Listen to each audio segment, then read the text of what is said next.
BCS যাত্রা অনেকেরই একসাথে শুরু হয়, কিন্তু কেউ কেউ খুব ভালো করেন অল্প সময়ের মধ্যে, এবং অনেকেই আছেন যারা অনেক বেশি সময় এই লাইনে ধাক্কা খান। তো যারা দ্রুত সফল হন তাদের মধ্যে কী গুণাবলীগুলো ছিল যার ফলে তারা দ্রুত সফল হয়েছেন, সেই বিষয়গুলো আপনাদের সাথে আলাপ করব। প্রথম হচ্ছে, যারা নবম দশম বা একাদশ দ্বাদশ শ্রেণীতে ফাঁকি দেননি, মানে রেজাল্ট ভালো করার কথা বলছি না, যারা হচ্ছে খুব ডিপলি পড়াশোনা করতেন, অ্যানালাইসিস করে পড়াশোনা করতেন, তারা এখানে অ্যাডভান্টেজ পাবেন। সেটা আপনার লেখার দক্ষতা হোক অথবা ইংলিশ বা গণিতে আপনার স্কিল হোক, সবই এই একাডেমিক লাইফে যা করেছেন সেটা থেকে সরাসরি পরীক্ষায় আসার, বিসিএস পরীক্ষায় আসার একটা সম্ভাবনা আছে। এখন এখানে আপনি জেনে রাখেন, এটা রিয়েলিটি, এখন আপনার মেনে নিতেই হবে। যারা শহরে পড়াশোনা করেছেন, যারা ছোটোবেলা থেকেই একটা ভালো গ্রুমিংয়ের মধ্যে দিয়ে গিয়েছেন, তারা এই বিসিএসে আসলে ভালো করবেন। দ্বিতীয় হচ্ছে, যাদের ইংলিশ লেখা এবং বলার দক্ষতাটা ভালো, এখানে হচ্ছে আপনি একটা আনফেয়ার অ্যাডভান্টেজ পাবেন। আপনি যদি বাংলা বাদে অন্যান্য সাবজেক্ট ইংলিশে পরীক্ষা দেন এবং ভাইভাতে যান, ভাইভাতেও আপনি ইংলিশ ভাইভা দিতে পারেন, তাহলে আপনার ক্যাডার হওয়াটা অলমোস্ট সার্টেন।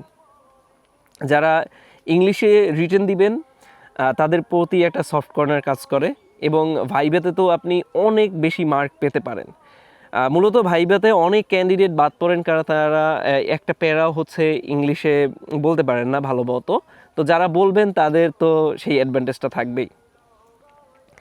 এরপর হচ্ছে, যাদের গণিত এবং বিজ্ঞানে মস্তিষ্ক ভালো কাজ করে। এখানে কিন্তু সায়েন্স, কমার্স বা আর্টস এগুলোর মধ্যে পার্থক্য নেই। অনেকেই আছেন আর্টসের ক্যান্ডিডেট, তারা খুব ভালো নাম্বার ক্যারি করেন, কমার্সের ক্যান্ডিডেট তারাও খুব ভালো ক্যারি করেন। আমি আমার বান্ধবীর একটা এক্সাম্পল দিব, ওর পুরো হচ্ছে পিওর কমার্স থেকে একটা আসা মেয়ে। সেই মেয়ে হচ্ছে টক্কর দেয় হচ্ছে সায়েন্সের স্টুডেন্টদের, মানে রিটেনে 50 মার্কের গণিত থাকলেও সেখানে সেও 50 পায় এবং হচ্ছে অন্যরাও 50 পায়। তার মানে মাথায় হচ্ছে যদি আপনার গণিত কাজ করে এবং বিজ্ঞানের বিষয়গুলো কাজ করে, তাহলে আপনি এই বিসিএসে এসে ভালো একটা অ্যাডভান্টেজ নিতে পারবেন। আচ্ছা, এখন একটা পয়েন্ট হচ্ছে, আমার আমার আর এই যে হাতে হচ্ছে আরণ্যক বই, আমি নিজেও খুব একটা বই পড়তে আগে পছন্দ করতাম না, কিন্তু এখন যেহেতু একটু রিল্যাক্সেশনের মধ্যে আছি, এখন এক্সট্রা যত বই পড়া যায় সেটার চেষ্টা করব। আমি দেখেছি যারা অনেক বেশি বই পড়েন তাদের কথা বলার যে স্টাইল সেটা অন্যদের থেকে আলাদা থাকে, এবং ভাইভে স্কিলও তাদের অনেক বেশি ভালো থাকে এবং গোছালো কথা বলতে পারেন।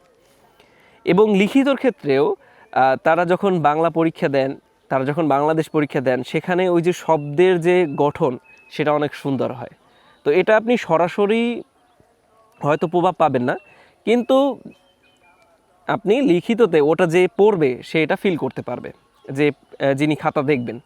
তো এখন আপনার যদি হাতে ফ্রি সময় থাকে, বাংলাদেশের যে বিখ্যাত যে গ্রন্থগুলো আছে সেগুলো পড়ে ফেলবেন, দেখবেন যে আপনার জীবনে অনেক কিছুই ইমপ্রুভ করবে, হয়তো আপনি টেরও পাবেন না। এরপর হচ্ছে, যারা বিতর্ক করেন, কখনো করেছেন বা সামনে করার সুযোগ আছে, তারাও এখানে একটা অ্যাডভান্টেজ পান।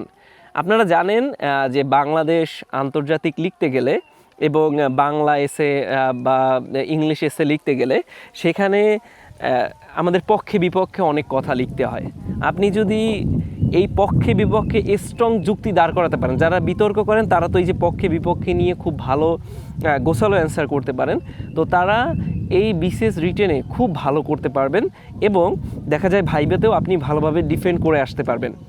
এজন্য বিতর্ক করাটা অনেক বেশি জরুরি। আমার সেই সুযোগ ছিল না, বাট যারা সেই সুযোগটা পাবেন অবশ্যই কাজে লাগাবেন। এখন আরেকটা বিষয় হচ্ছে, ঘেটে ঘেটে পড়ার যে একটা অভ্যাস।